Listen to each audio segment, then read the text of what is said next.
Hey, we're back at it. Happy Monday, everybody. It's the 19th day of January 2020. I'm Dan Kuntz, and this is Wake Up Wenatchee Valley. We're back at it for another exciting week of good local television for you, we hope anyway. We always endeavor to give you some good local TV, and for the most part, we succeed.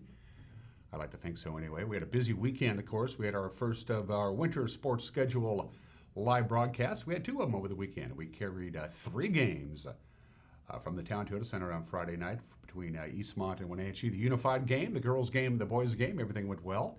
And then on Saturday night, we were at the Wenatchee High School Gymnasium to watch the Wenatchee Panthers sweep the Eisenhower Cadets. We'll be back at it again this week as well. We got wrestling on Thursday and more basketball on Friday. Speaking of basketball, it was the big buzz around little old Cashmere, Washington on Saturday. Kobe Bryant was in town. The legendary basketball player was here in town alongside his bodyguard and his daughter to watch Haley Van Lith and the Cashmere Bulldogs play a little basketball against Medical Lake. We'll talk about that when we get to sports. Eric was there. He checked that out. Seahawks season, of course, is over. I think they did better than was expected at the time the season began. They made it down to the divisional playoffs, but Green Bay got the better of them. We'll talk about that when we get to sports. We have everything else that you're used to. Back half of the hour, Steve Hare, our special news correspondent, had a chance to sit down last week with Corey Stevens. Corey is the new Chelan County Juvenile Justice Administrator. And we'll talk about how juvenile crime is on the decline, among other things, with Corey Stevens. That's the back half of the show with our good friend Steve Hare. The cold air is here. It's 19 degrees outside of our studios. It's been getting colder as the day has gotten older. It was 24 degrees when I got up at 4 o'clock this morning.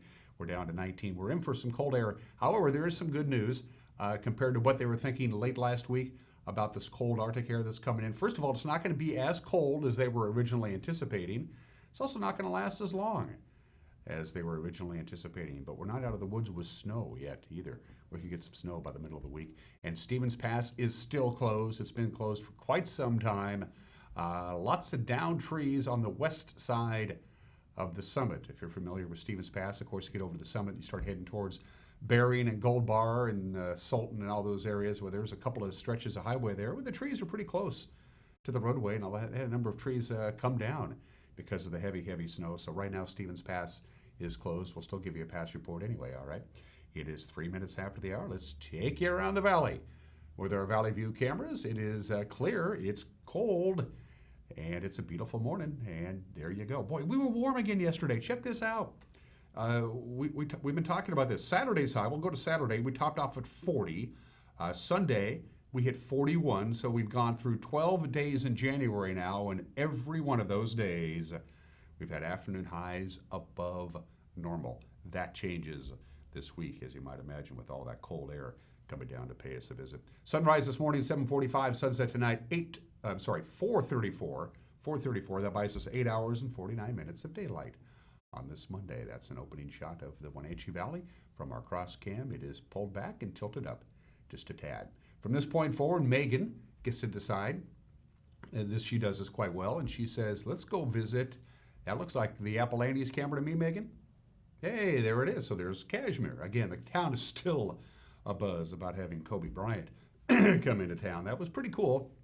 My understanding is from the people of the game, everybody kind of gave Kobe his space, which is all well and good. Of course, he had his bodyguard with him. That's what I need. I need a bodyguard. I just want people. I want an entourage. You know, wherever I go, I'm just surrounded by a bunch of big, strong guys. Yeah, it ain't gonna happen. Camera number 3. We say, oh, we got a little bit of snow there. Let me look. Some light flurries. Is that Rude Canyon?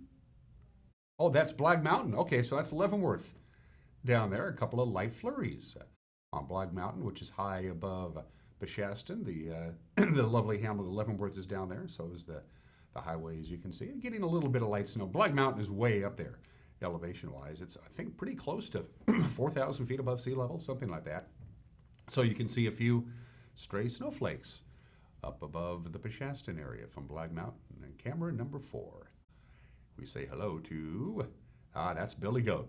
I love that view. Look at the beautiful skies up in the Okanagan County area. Pateros, you can see the lights of Pateros. You can see the lights of Brewster. Can't quite make out The river there, the Columbia River is there, and the Methow River is there. I'm curious to see how much snow they got in the upper part of the north central Washington area in the Methow Valley and on up to Okanagan and Omak. My guess is they got more snow than we did. They were supposed to anyway. And they're also dealing with some very strong winds, we're told, in the Omak, Okanagan area as that cold air continues to surge southward into our region. We say good morning to our friends in Billy Goat.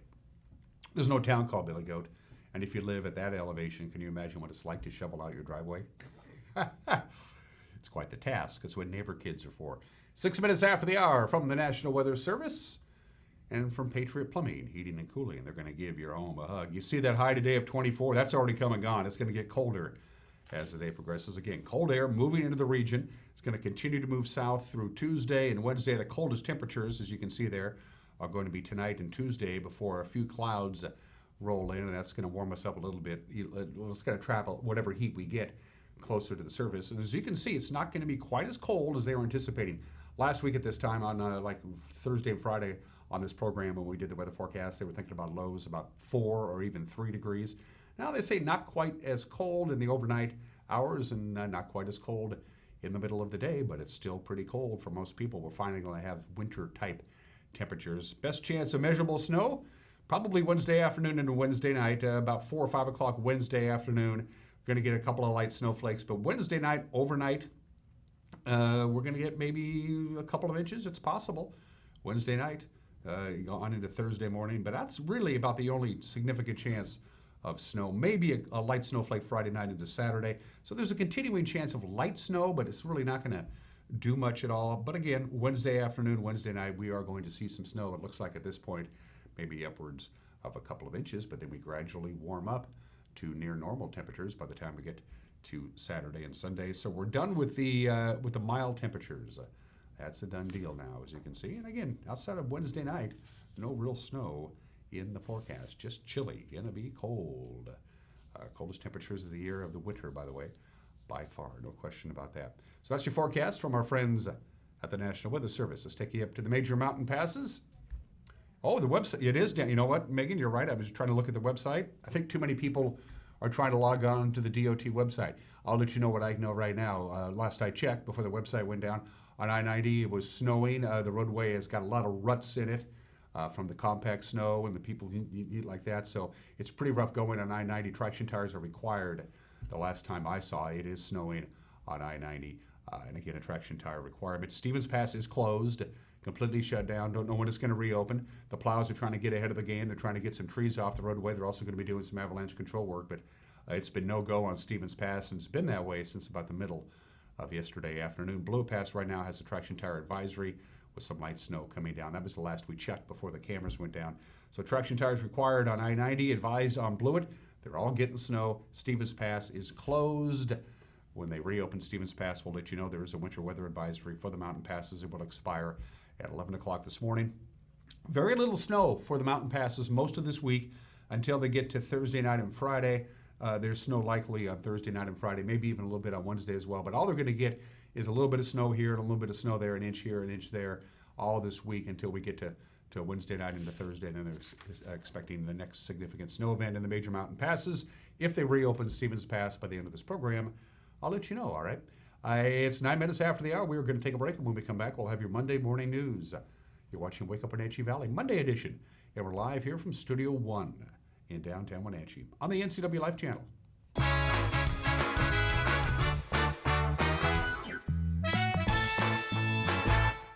My name is Lacey Haggerty, and I am a nurse midwife with Columbia Valley Community Health. I love all aspects of my job because it is a profession that's very committed to empowering women to make decisions in their health care that feel best for them.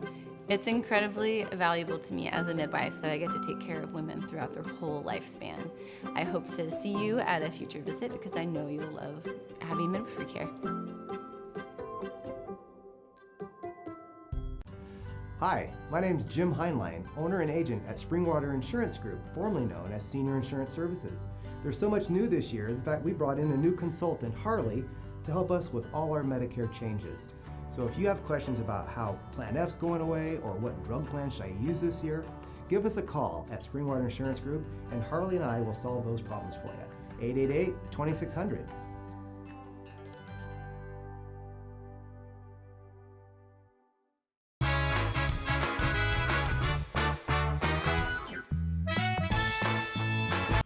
Welcome back. 11 minutes after the hour. It is clear, 18 degrees outside of our studios, and that's pretty much going to be our high temperature today. Clear and cold today, clear and cold tomorrow.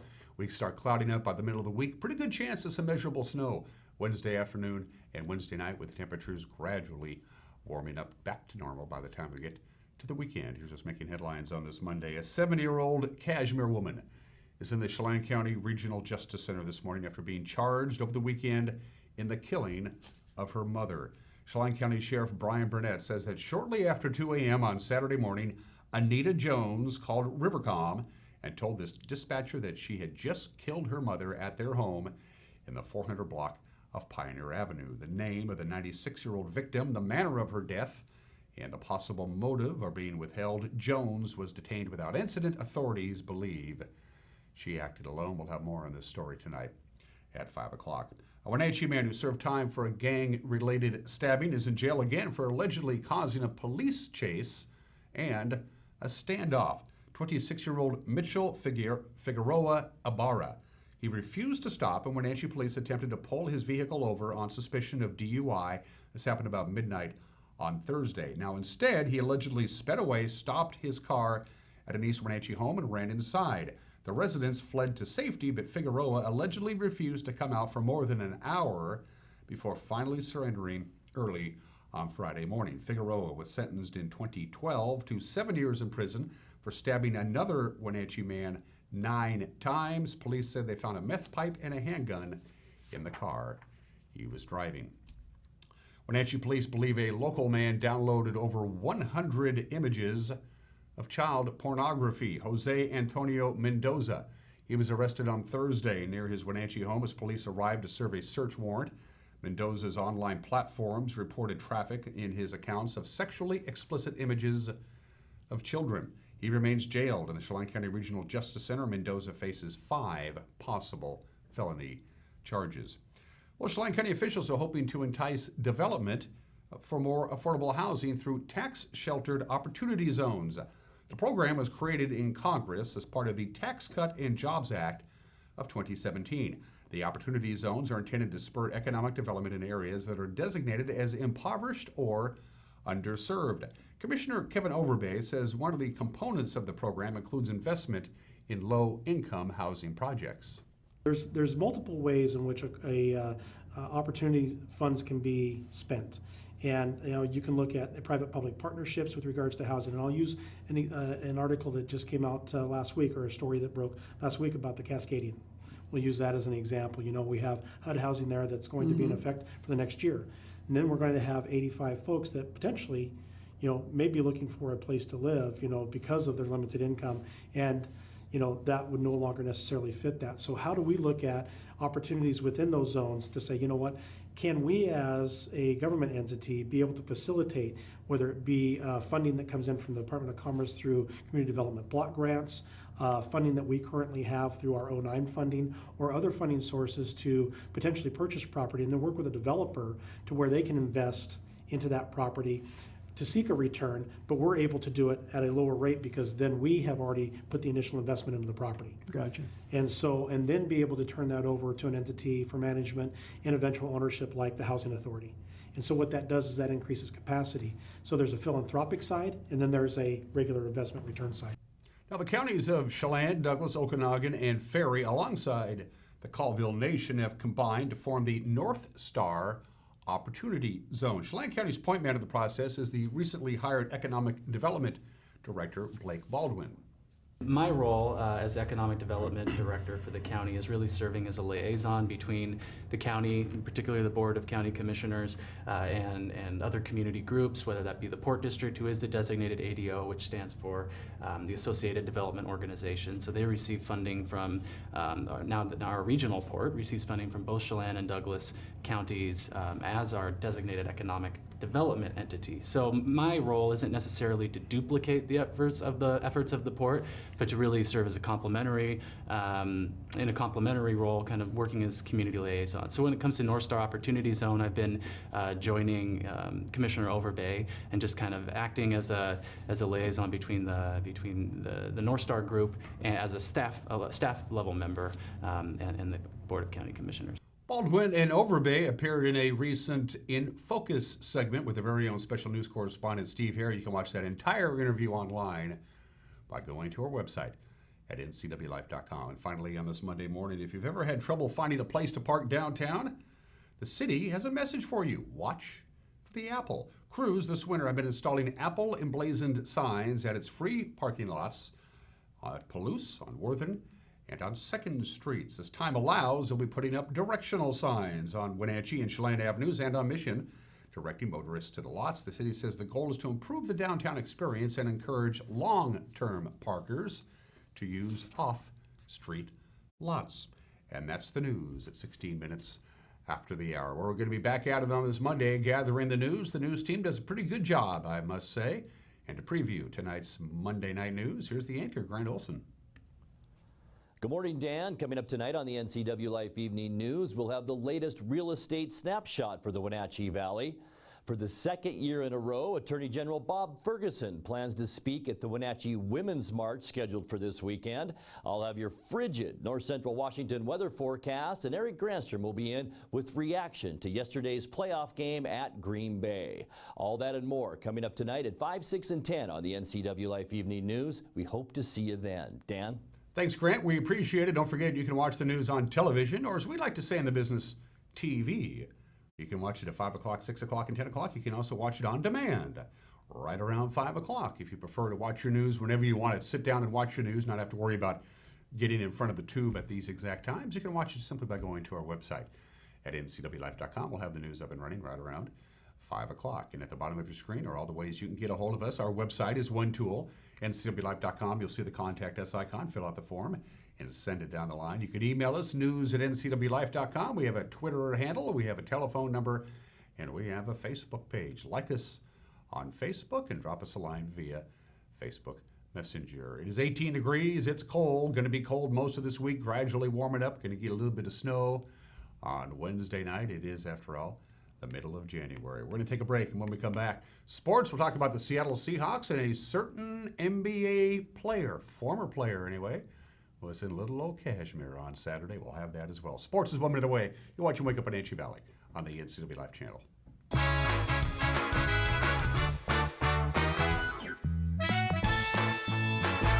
How much are you paying for adult, family, or assisted living? Epladolin Retirement and Assisted Living offers one-bedroom apartments for one affordable price. Their rates are all-inclusive. No nickel or diming or sudden increases, just one set price. You or your loved one will receive good food and excellent care in a relaxed, home-like environment. Stop on by for a tour to see if the Epladolin family is the right choice for you. Family owned and operated, Epladolin Retirement and Assisted Living in Cashmere. Affordable care. When it comes to our community, you can count on Town Chrysler Jeep Dodge Ram to be invested. From supporting community college scholarships through a concert series or participating in a local high school homecoming event, Town Chrysler has always put the community first. Buying local supports the jobs and programs you care about most. When it comes time to buy your next new or used car, SUV, or truck, remember, there's no reason to leave town.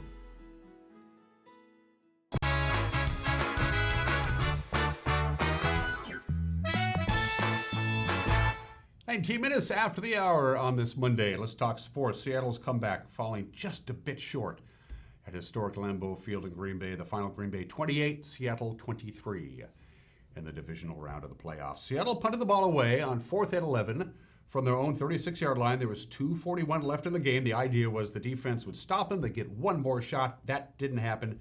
Green Bay converting 2 third-and-long situations and ran the clock out for the victory. Seattle coach Pete Carroll says he's heartbroken that they didn't win, but he did take heart on how the Seahawks battled back. I mean, there was not a guy in that sidelines that we were connected to that thought we weren't going to win that football game, and all the way till we didn't. And that is what this thing has felt like the whole time, the whole year. and it's an amazing chemistry. And it's an amazing group, and the leadership, and Bobby and KJ and Russ and Dwayne Brown, who did an unbelievable thing today to play in this football game. I don't know how he did it. He got operated on 3 weeks ago. It's just the kind of stuff that these guys are made of, and so I'm really proud to be part of it, and I know that they're proud of each other and part as well. We're still terribly disappointed because we should still be playing. We're an inch a week ago. A couple weeks ago, and we're an inch on that one right there too. One way or the other, and that's how close it is sometimes. And so we have to make those inches become yards on our side and do better in a lot of ways. So. Russell Wilson went 21 for 31 yards in the air, threw for 277 yards and a touchdown. He was also Seattle's leading rusher. He rushed for 64 yards, and despite the loss, Russell Wilson says the future for the Seahawks is bright. This being my 8th year, I feel like I'm just beginning, and that's a good feeling. And to be healthy through it all, too, as well. But just to be in my 8th year and to realize that the journey's just beginning for the Seattle Seahawks is a good thing. It's a good feeling. And to be the quarterback of this football team, the leader of this football team with guys like Bobby Wagner, one of the best linebackers to ever play the game. I really believe we're just beginning, and it starts with the young guys. It starts with guys like DK Metcalf and what he was able to do this year. It starts to Cody Barton, a guy who's going to be a great player for us, and so many other young guys across the board. Devontae Adams set a Packer playoff record. He caught for 160 receiving yards and a couple of touchdowns. Seattle linebacker Bobby Wagner says he hopes the younger players on the Seahawks use this playoff loss to fuel the fire and get back to the playoffs again. Feel the loss, feel what that feels like, and use that to motivate you in the off season, whether it's your workouts, whether it's the off season training, studying, things of that nature. Because if we use it how we're supposed to use it and we grow, next season should be a really good season. Kind of feels like 2012. Aaron Rodgers completed just 16 passes, but they went for 243 yards.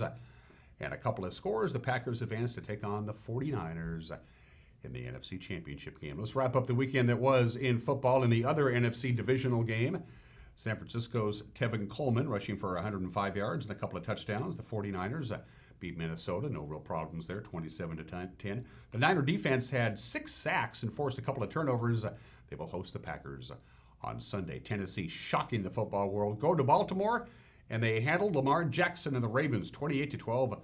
On Saturday night, Titan running back Derrick Henry rushed for 195 yards. Ryan Tannehill threw for a couple of touchdown passes. The Titans traveled to Kansas City for the AFC Championship. The Chiefs came back from a 24-point deficit, knocked off the Texans 51-31, I should say, on Sunday. Patrick Mahomes throwing for 321 yards and 5 touchdowns. Tight end Travis Kelce caught 10 passes for 134 yards and 3 touchdowns. The schedule for Sunday looks something like that. It begins with the AFC Championship game. Tennessee, Kansas City, 12:05 on CBS. That's followed by Green Bay and San Francisco for the NFC title at 3:40 on Fox. Speaking of football, the very last college football game of the year is tonight, and it's the big one. It's the championship game. Number 3 Clemson takes on number 1 LSU for the College Football National Championship at the Mercedes-Benz Superdome in New Orleans. It'll kick off tonight at 5 o'clock on ESPN. Well, it's not every day that an NBA superstar comes to Kashmir, but that's exactly what happened on Saturday afternoon. There he is, Kobe Bryant, the former LA Laker, there with his daughter and his bodyguard to watch Haley Van Lith.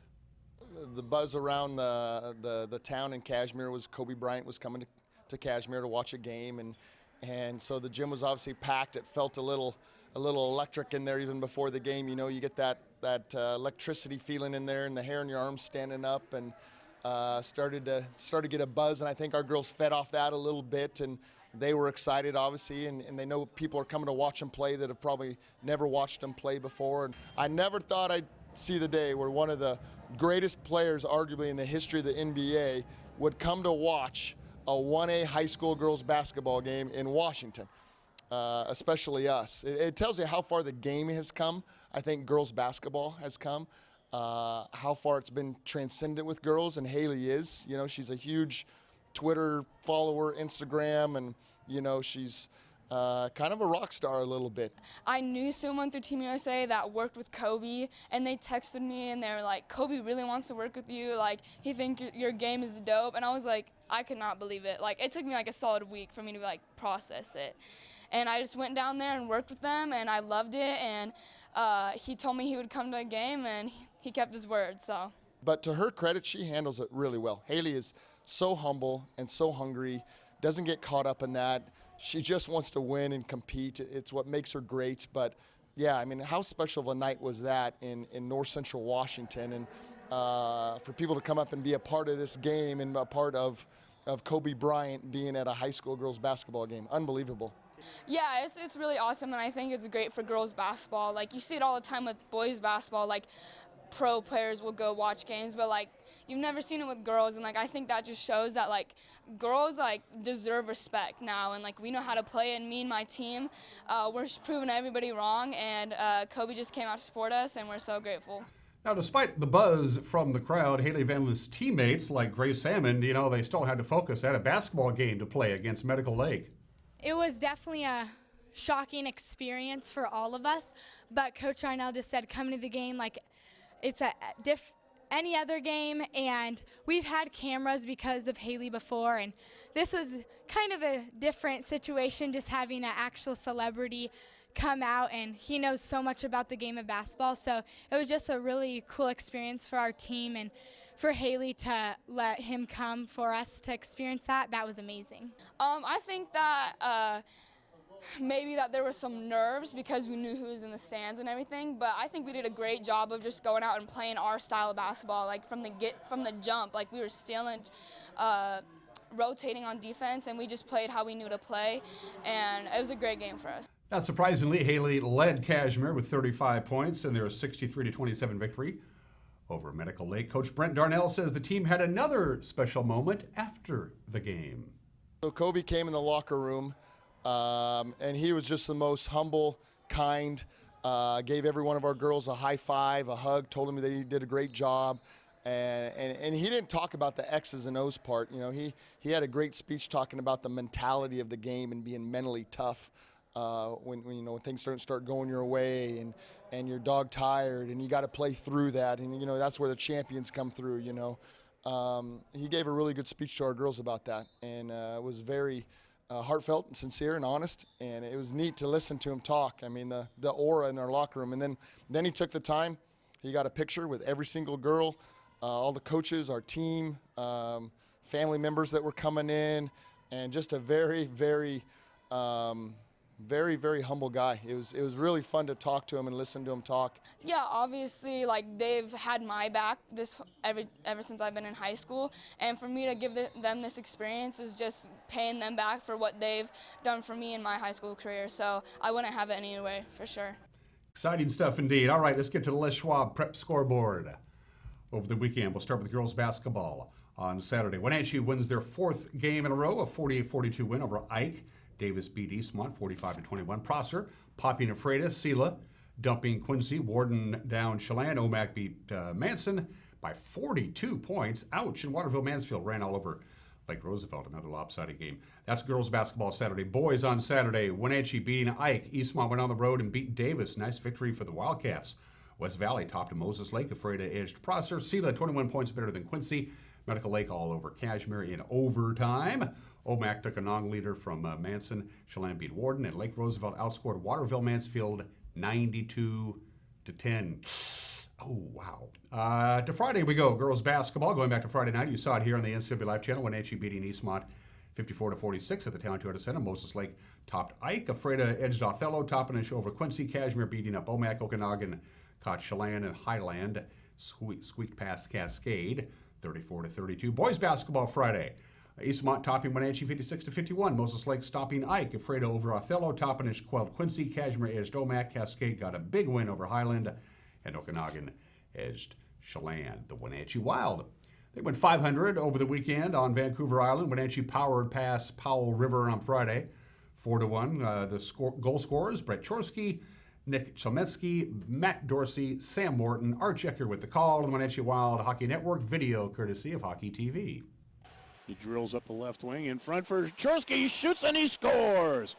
Brett Chorsky ripped that one top corner on the glove side. Jack Bayless drilling down the left wing side, slipped it over for Chorsky. And Chorsky with a sharp wrister high on the glove side. The Wild break the ice. They lead it 1-0. He bats it down, holds it on side. 19 seconds left in the period.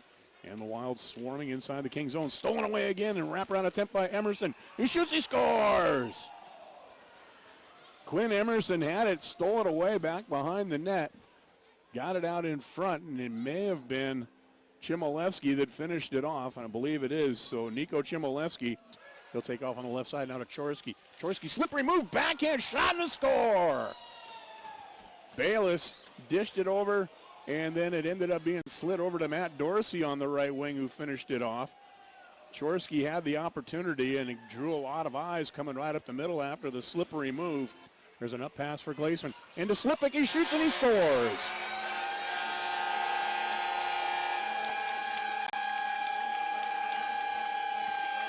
Back up top again for Bavaro, and he'll feed it to Morton. Morton's wrister, he scores! Sam Morton with a heavy wrister from the top of the right circle. A power play goal on the major man advantage. The Wild now lead at 4-1. Final few seconds will tick away here. And for the Wenatchee Wild, for the first time, they are able to pick up a victory here in Powell River. So that was Friday. They had Saturday off, and then yesterday, Nanaimo. They got the better of the Wild 5-2. Wenatchee getting goals from Sam Morton and Brett Chorsky, but it wasn't enough. Wild return home to begin a 4-game homestand this Friday against Cowichan Valley at 7:05. And those are just some of the games that people are playing on this Monday at 32 minutes after the hour. I had a bunch of different obscure holidays to choose from. Today is Stephen Foster Memorial Day. It's Korean American Day. It's National Sticker Day. It's National Rubber Ducky Day. And it's National Peach Melba Day. But we're going to go with National Clean Your Desk Day. My desk isn't that bad, but I've seen desks that bad. It's all about preparing your workspace for the new year. It always falls on the second Monday in January, which is, by the way, today. Clean off your desk. People spend way too much time, well, when you don't have a clean desk, you can't find what you're looking for. I've discovered this. If you have a clean desk, you usually can focus better. You're more productive. It generally makes you feel pretty good about your workspace. It's especially important if you share a large office with a bunch of people. You know, you want to have your clean desk. Fun facts about desks. Once the typewriter was invented, the design of the desk evolved because the roll-top design, which is basically used for writing, didn't work anymore. Speaking of that, the word desk comes from the Latin word desca, which means table to write on. There you go. Charles Darwin revolutionized the office chair because he was the first one to add wheels. Yeah, that way he could zip around in his study and go from specimen to specimen without having to get up. You kind of like that. There are 16 million microbes on a typical office keyboard. Ugh. And finally, the average office employee spends 6 weeks a year trying to find something that they can't find. Tonight is National Clean Up Your Desk Day today. My work desk is okay. My home desk, not so much. 34 minutes after the hour. Today in history. Johnny Cash's career wasn't going real well by early 1968. He hadn't had a country hit since 1964, but he finally cleaned up his act. He got off drugs. He married June Carter Cash. He was ready to make a big comeback, and he wanted to record an album at Folsom Prison in California. Columbia Records said, nope, not going to let you do it. But in 1967, Columbia Records got a new AR man, artist and repertoire, and Johnny Cash pitched the idea again. And this time, Columbia said yes, and on January 13th, 1968, 52 years ago today, Johnny Cash performed live at Folsom Prison. The album was released in May, and it revitalized Johnny Cash's career. He was back, and it began on this date with a really, really good album, Johnny Cash at Folsom Prison. You got to get the big box set with the entire concerts. It's just phenomenal stuff. He recorded the album on this date 52 years ago today. We're into the Super Bowl seasons. We'll be talking about Super Bowls for a while. January 13th, 1974, 46 years ago today, Super Bowl VIII. The Dolphins defeat the Minnesota Vikings, Super Bowl VIII at Rice Stadium in Houston. We got highlights, so to speak. Why Rice Stadium in Houston is beyond me. I don't understand that, because Rice Stadium was not the home to any NFL team. It was old and dilapidated in 1974, and yet they still played the game there. Miami had to wear their teal uniforms, even though they were the home team. They normally wore white. That was just the way it was. Again, Rice Stadium was not the home of any NFL team. It was the first Super Bowl ever to be played in a stadium that an NFL team did not play in. It was the last NFL game to feature that. You see that? The goalposts at the front end of the end zone. The front end of the end zone is where the goalposts used to be. This was the last game played with the goalposts at the front end. It is the only Super Bowl that the football had stripes on it. Every other Super Bowl, there's no stripes, except Super Bowl VIII. It was the first ever Super Bowl played on AstroTurf, and as of today, it is the earliest Super Bowl in which both head coaches are still alive, Don Shula and Bud Grant. The Super Bowl number 8 was played on this date, Miami winning their second in a row. And finally, January 13th, 1982, 38 years ago today, shortly after takeoff, Air Florida, Flight 90, a Boeing 737, crashed into Washington, D.C.'s 14th Street Bridge, fell into the Potomac River. Some incredible footage here. The aircraft was carrying 74 passengers, 5 crew members. That's the bridge that was hit. 4 motorists on the bridge were killed. Only 4 passengers and 1 crew member, a flight attendant, survived. They hung on to the wreckage that you see there. They were rescued from the crash. They survived. Another passenger, a gentleman by the name of Arland D. Williams, Jr., they kept throwing down the life raft. He kept handing it to other survivors until he was the last one, but he drowned before he could be rescued. He was honored as an American hero, Arland D. Williams, and it happened on this date back in 1982. And finally, at 37 minutes after the hour, we got some birthdays for you. Julia Louis-Dreyfus, her life is good. She's 59 years old today. She has 11 Emmy Awards, more than any other actress. That's pretty incredible. 8 as an actress and 3 as a producer. She started out on Saturday Night Live, of course, became a national name on Seinfeld, The New Adventures of Old Christine, and Veep.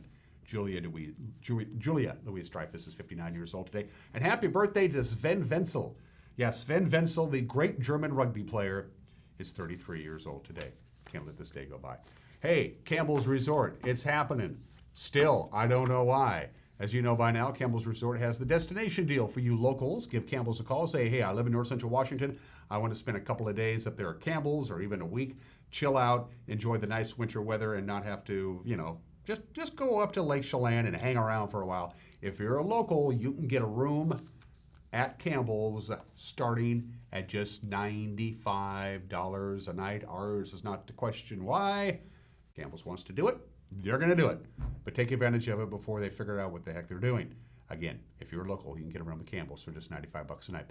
Going to take a break. Everybody is entitled to Mike Minotti's opinion. And then Steve Hare, our special correspondent, in his conversation with Corey Stevens, who is the Chelan County Juvenile Court Administrator. That's coming up, too. You're watching Wake Up Wenatchee Valley, Monday edition on the NCW Live channel.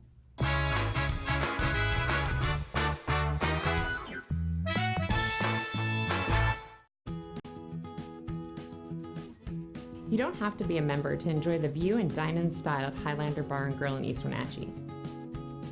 Open 7 days a week, Highlander Grill offers breakfast, lunch, and dinner. Dine in or take it to go, our friendly staff is here to serve you. Reservations recommended for Friday night's prime rib dinner. Call for live music dates. Hi, I'm Shalane, site coordinator for Highlander Grill. Give me a call to schedule your event today. I'm Joel Frank, the managing principal of Equus Group and Equus Capital Partners. Equus is a vision, a team of innovative thinkers, builders, and executives.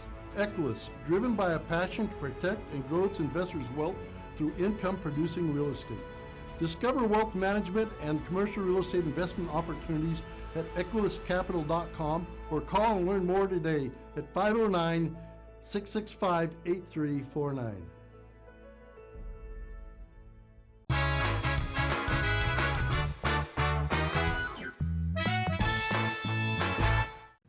Mike Mad Dog McNulty, and everybody's entitled to my opinion. Now, I recently heard some right-wing evangelical promoting a book he wrote that supposedly compares Donald Trump with persons in the Old Testament. Sure, Trump is a rough character, this Jamoke states, but so was King David, and so were many of the others, the patriarchs. This position, of course, being presented to try to justify Donald Trump as God's man of the hour. I don't think so. Now, sure, King David was even more despicable in his behavior than our current president. I admit that. But to try to justify Trump's shortcomings by using the Old Testament, no, for many reasons. Frankly, there's no better source on how not to behave than by looking at some of the men in the Bible. I mean, it's honestly. To try to justify Trump in this manner, I don't think so. This is Mike Mad Dog Magnati, and that's my opinion.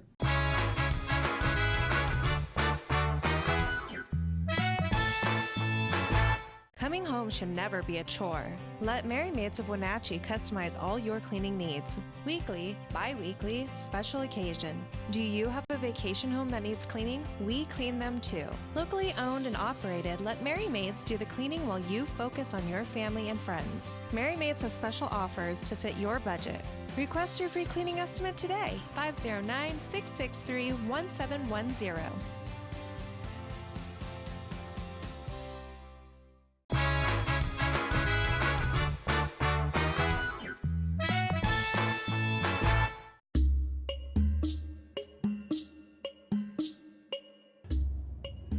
Welcome to In Focus. I'm your host, Steve Hare for NCW Life News. Joining me in studio, Corey Stevens.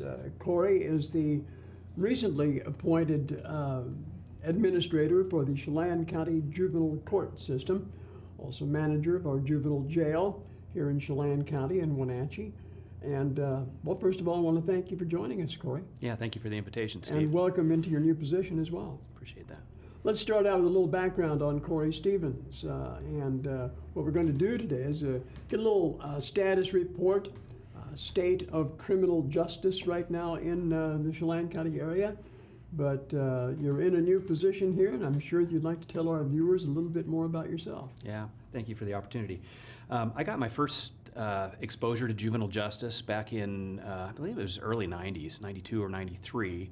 I was selected as a Washington Service Corps intern, and so I got an opportunity to work at a juvenile rehabilitation administration group home over in the Spokane area.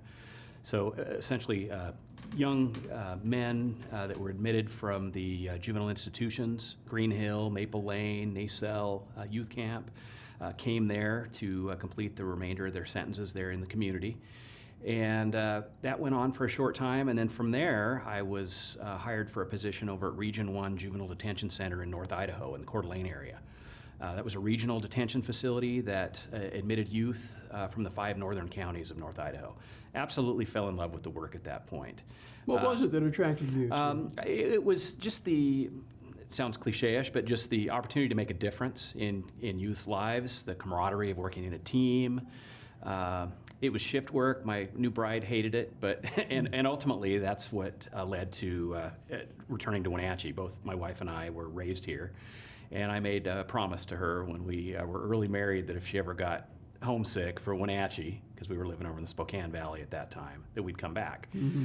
And so she called me on that, and so ultimately in 1998, coincided with the opening of our new juvenile detention facility that everybody drives by there on the corner of Orondo and remember that big Washington. campaign? Yeah. I interviewed for an opening for a custody staff because they were trying to staff the building, and ultimately was offered a probation position here at Chelan County, and served in that capacity in our local court for about 12 years. Did everything from pre-sentence investigations and recommendations to working up in the Upper Valley in Cashmere, Lake Wenatchee, Leavenworth. Did some real innovative things with Cascade School District staff up there. And then also had the opportunity to supervise all of the adjudicated juvenile sex offense cases in Chelan County for a while. And then in 2010, I was promoted to the probation manager position.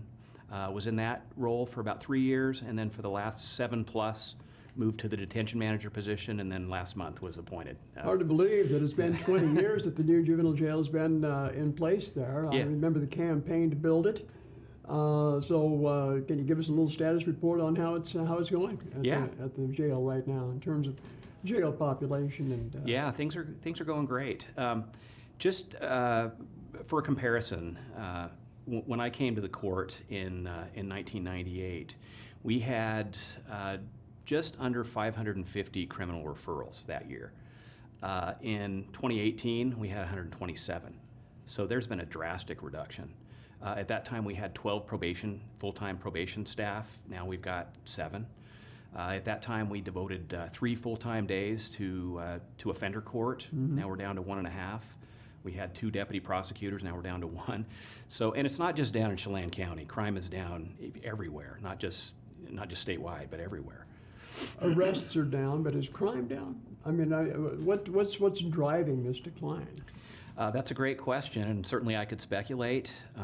I think part of that has to do with the fact that in 1997, just due to the higher influx of numbers of criminal filings, the legislature first started taking a look at making some substantial contributions to juvenile courts to get a handle on this and take a look at launching some innovative programs, evidence-based, research-based programs to reduce recidivism or reoffense rates. In 1998, the Washington Institute of Public Policy suggested that there were 4 promising programs, evidence-based programs that would be cost-effective ways at reducing reoffense rates. And Chelan County opted to implement 2 of those. One of those is the Aggression Replacement Training Program. It's a 10-week program. There's 3 elements to it. One of the elements is that they break down the offense or the aggression cycle, so break it down into steps to show kids how to make those changes. There's also a social skills component and a moral reasoning component based on Lawrence Kohlberg's work. So these work on the youth behavior. Yes. Then. Yeah. Okay. And then the other evidence-based program that we launched in, I believe it was 98 or 99. I think it was 99. Is functional family therapy. So as all of us that work in the field know, we can be very innovative in the approaches that we utilize with youth. But the reality is that if we don't take a look at the family as a whole, then we're just sending this youth back into, in many cases, a rather dysfunctional family. Mm-hmm. And so our juvenile court employs a full-time functional family therapist, and they travel to youth's homes throughout our jurisdiction. That's a 12-week program. It's very prescribed, and that's certainly worked well too. And I think both of those have contributed, at least to some degree, to reducing recidivism or reoffense rates in Chelan County. And this is post-sentencing? This is all post-sentencing, correct. Okay. Yeah. Okay. But again, in Chelan County, though, we are seeing a decline in the number of kids that are being incarcerated, aren't we? Yes, we are.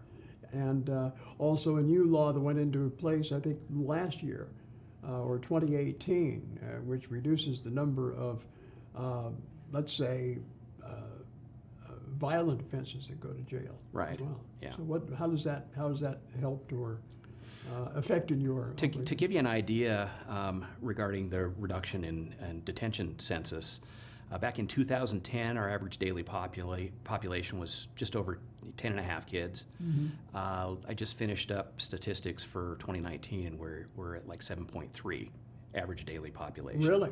So it's substantially down. Yes. Probation caseloads reflect that as well.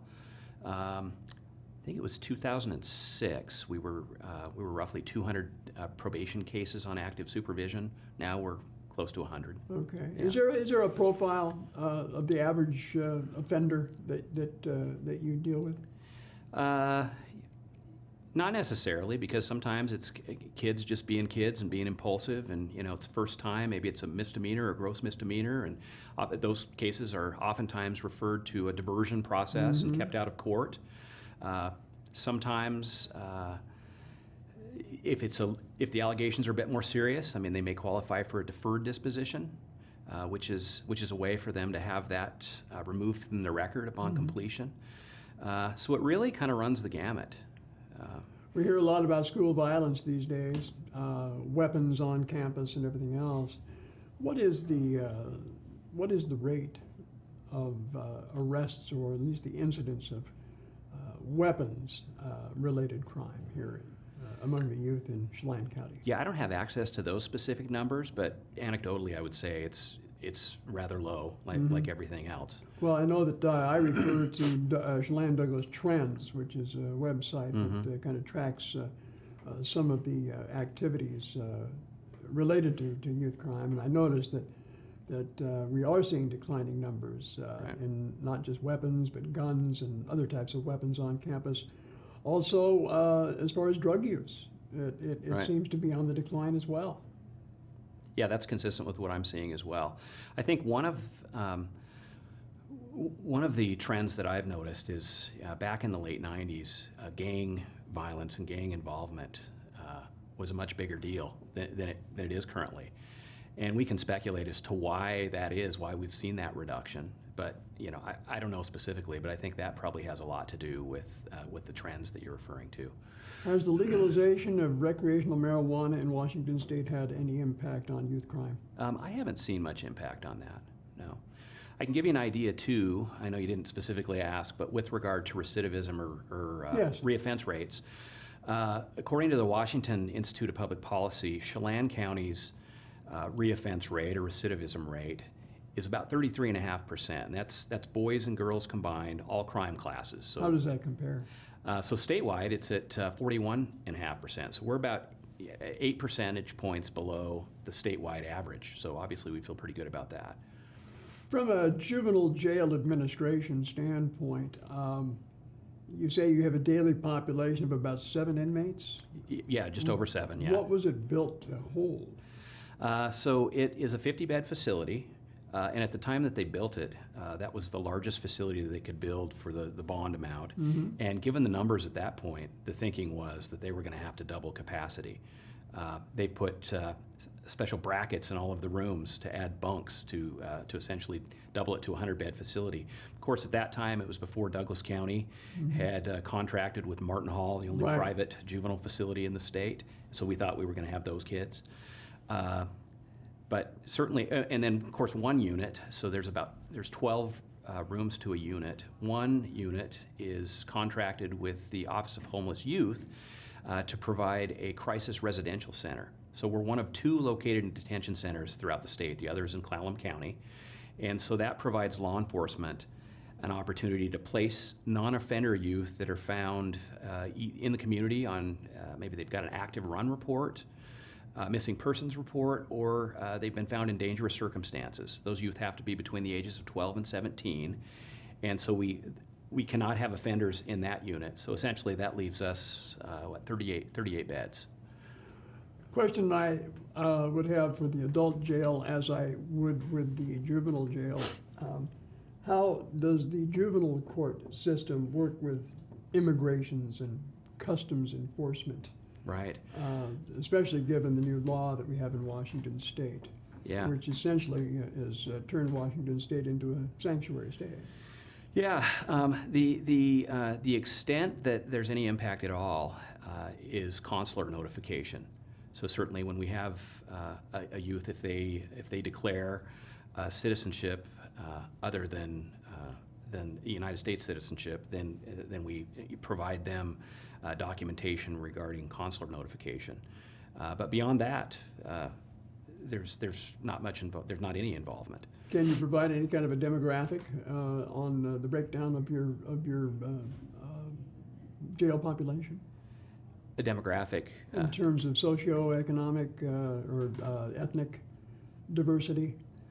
I can tell you that that the state allocations that we get to run our evidence-based programs, there's always the component of disproportionality, and we need to submit a statement on how we're dealing with that. And frankly, Chelan County has never had that issue. Typically, as long as I've been in this role and been tracking statistics, we're about 50% Anglo and 50% Latino, and very rarely any other demographic profiles. As far as economic demographics and the rest of that, I could just speculate, but I don't track that specifically. Okay. Again, we're talking with Corey Stevens. He is the new juvenile court administrator here for Chelan County, and we appreciate you taking time out to talk to us here. Anything else that you'd like to share with us about your job and what you do? I can tell you that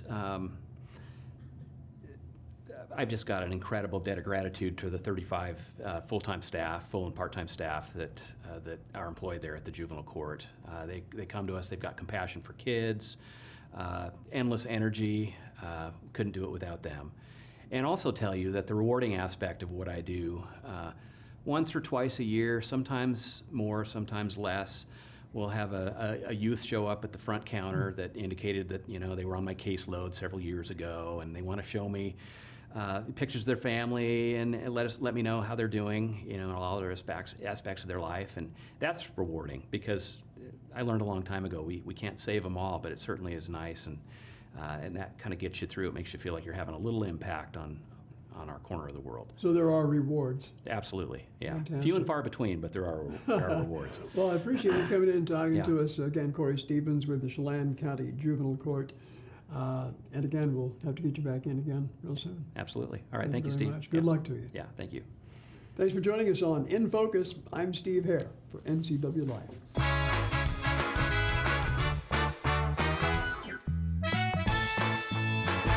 Is search engine optimization right for my business? Maybe. Studies show the first and second search results get 50% of all the clicks. But you have to fight national chains to get there. If the user has to scroll down to find you, tough luck. You could hide a dead body on page 2 and the whole zombie apocalypse on page 3. Or you could spend less and get an ad in the Impact Big Print phone book, giving local businesses a chance to shine. Impact Directories. Bigger print, better book. Reinventing FaceTime here at Blue Lagoon Pool and Spa, a new family-owned and operated business located in the heart of downtown Wenatchee.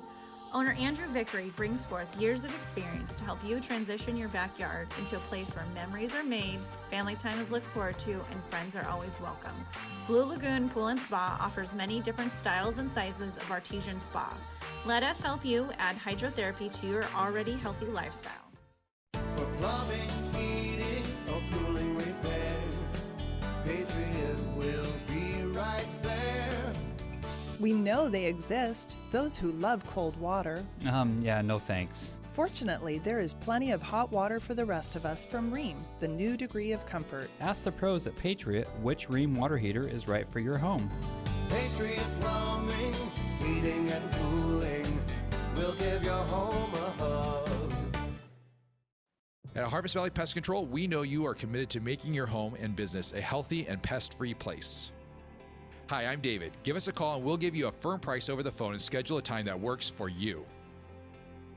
We will do an in-depth 30-point healthy home or business inspection and craft a customized plan of action designed specifically for your pest issue. Give us a call or visit our website today.